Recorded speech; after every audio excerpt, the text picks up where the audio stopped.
Hello, welcome back to my channel.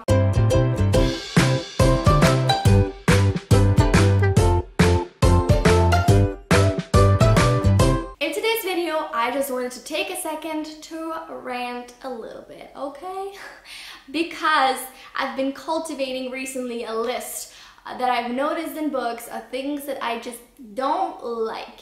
And I know I've done videos before on tropes I don't like, but I don't really think that these things qualify as tropes, so I'm just gonna call them things for lack of a better term, and we're just gonna deal with it. So I have a few like buzzwords. I don't think you could call them, that's not words, but like there's like sometimes I encounter moments in books that either make me like a book more or like it less just by the existence of that particular thing.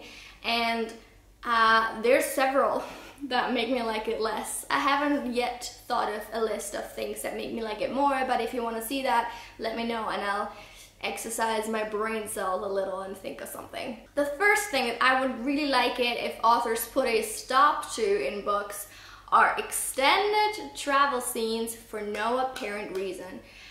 I cannot even tell you, it's usually a thing that happens in fantasy books. It's usually a device, I think, to make new characters spend a lot of time together so that they can develop relationships and that they can develop their own personalities in relation to one another. And in my opinion, it's a little bit lazy.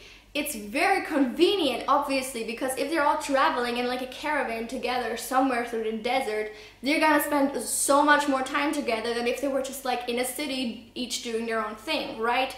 But to me, those travel scenes are just so grating almost. They sometimes, oh my god, there's one example from the last book in the Farseer trilogy. It was pretty much just one entire travel scene and it was killing me. I don't like it when the setting isn't fixed for such a long period of time.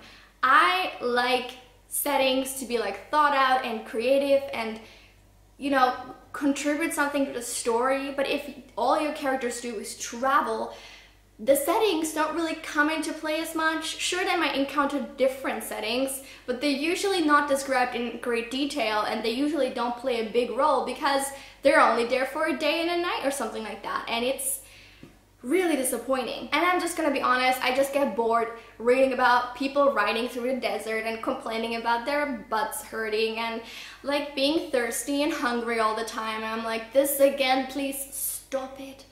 I don't like it.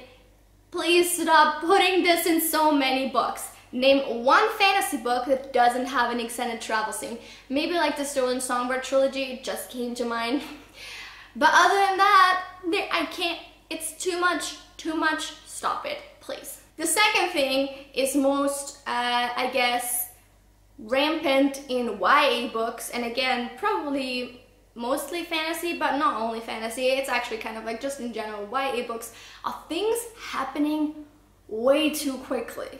Like, the entire plot of a book would probably span like a week or a month in somebody's life, but it's not a mundane week. Like literally every single hour on the dot, something exciting happens, and I'm just baffled at how this can even like exist. It definitely takes me out of the story when I have to read about the life of somebody who's like experiencing crazy things all day long, because it's just not realistic. And I know that YA particularly is trying to be really fast-paced to keep the reader's attention and whatnot, because we all know teenagers nowadays would rather spend their time on their iPhones, and we get it.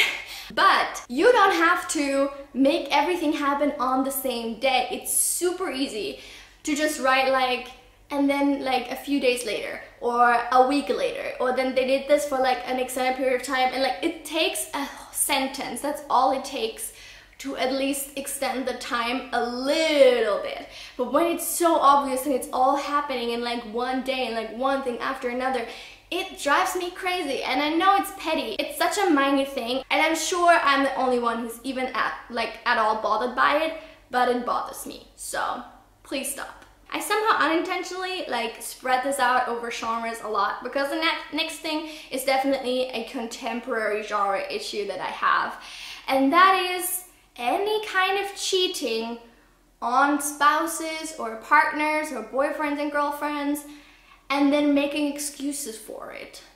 Like, maybe not the book itself, but the people, or like both a little bit, I don't know, but it grinds my gears. Is that an expression? I have no idea. I can't deal with it. I don't like it. I don't think it's at all interesting tension. I just think it's yucky. And when people get back together after having been cheated on or having cheated, I just hate everything about that situation. I don't know why. Fortunately, in my life, I've never been cheated on. I hope it stays that way. And I've never cheated myself, because I feel like this is the absolute lowest of the lowest things that you can do to somebody you claim to love and respect. And I cannot respect your characters if they go off and do things like that and then just like forgive and forget afterwards. And on this one, I don't think it's just me, because I know a lot of people that like say in book reviews like, I don't like cheating.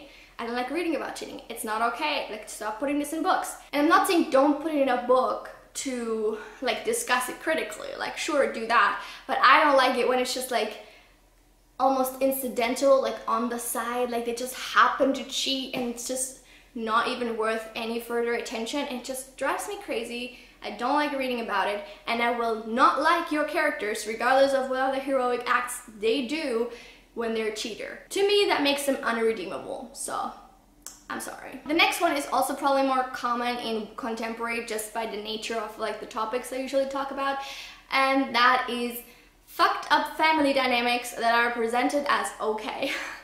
I know that I recently just talked about this in regards to the book Hex by Thomas Alt-Huvelt. I reviewed this in my my Spookathon wrap-up. I will link it in the cards if you want to see it. Part of this book focuses on a family, and the parents each proclaim, like unashamedly, that they each have a favorite child. So they have two sons, and they even say like, this is your child and this is my child. And they are very clear on like who prefers whom, and when something bad happens to the other's child, they barely care, and when something bad happens to their own child, they are jealous or envious that nothing happened to the other child. Like, it's fucked up. And that kind of thinking or mentality, or like making it seem like that is normal and okay, like that freaks me out. I am not on board with that at all. That's not okay. It's not okay to have a favorite child. I mean, it's okay, I think, to have a child that your personality just like gels with more. I think that's very natural. Like, you're born in a family with random people, like just based on personalities. You don't have to get along super well with everybody or like vibe super well with everybody. Like, that's normal. But in terms of how much you love your children, there shouldn't be a difference. And if you don't recognize that as an author, then I'm not gonna read your books. Or at least I might read them, but then rate them really badly and not read another book by you again. And the last one, again, kind of goes hand in hand with my first one a little bit, and that's a ragtag group of miscellaneous characters thrown in together.